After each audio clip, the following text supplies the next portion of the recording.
Hey, it's the Solanke here. Now, a lot of the times, the pharmacy owners that I meet get really concerned about implementing new systems, right? Not just new systems, but new things into their business that maybe an advocacy group like the Guild are spruiking.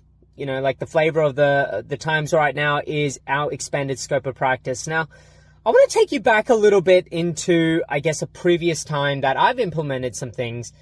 And I guess some takeaways and some lessons learned from doing that.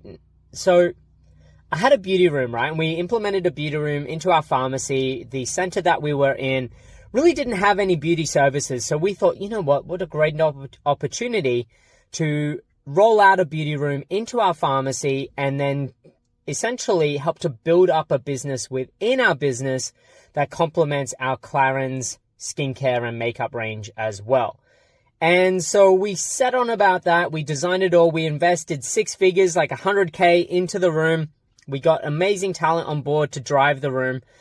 But one thing that I didn't really truly appreciate at the time was the opportunity that really presented and the work required into building up a business within the pharmacy.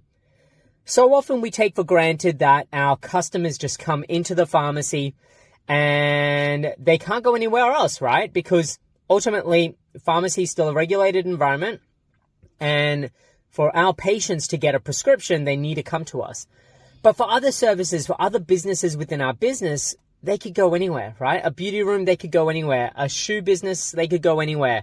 A naturopathy business, they could go to other naturopaths and other clinics. And as we expand our scope, understand that, yes, those services that we're starting to do, they can go elsewhere for it as well, right?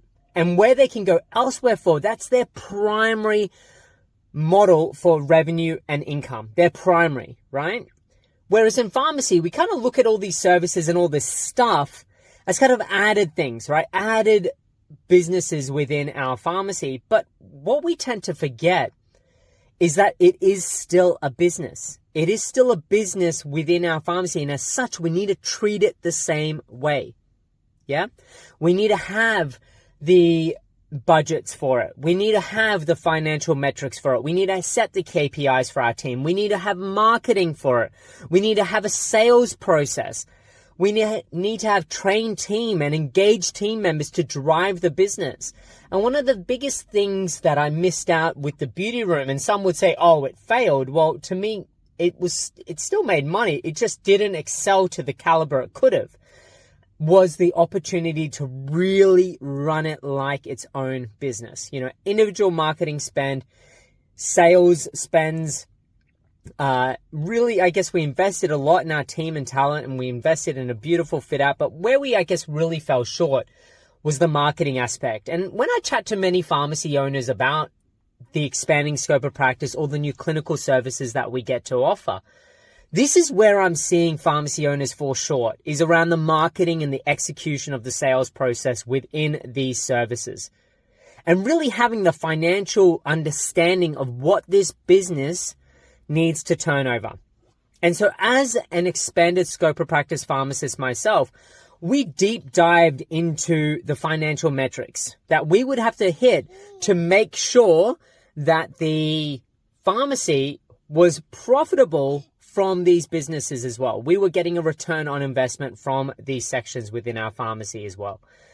And so that's my shout out to you today, is stop adding stuff to your business. Look at what you have already in your business that might be or should be treated as a business within your business. And my question to you is then, how well are you executing on the businesses or the stuff you already have in your pharmacy versus going out and getting new shiny objects, right? Lay your foundation solid with what you have today so that you can set yourself up for everything that's coming tomorrow. And if you don't, tomorrow's going to roll around. You're going to be frantically trying to implement it to catch up to everybody else that has.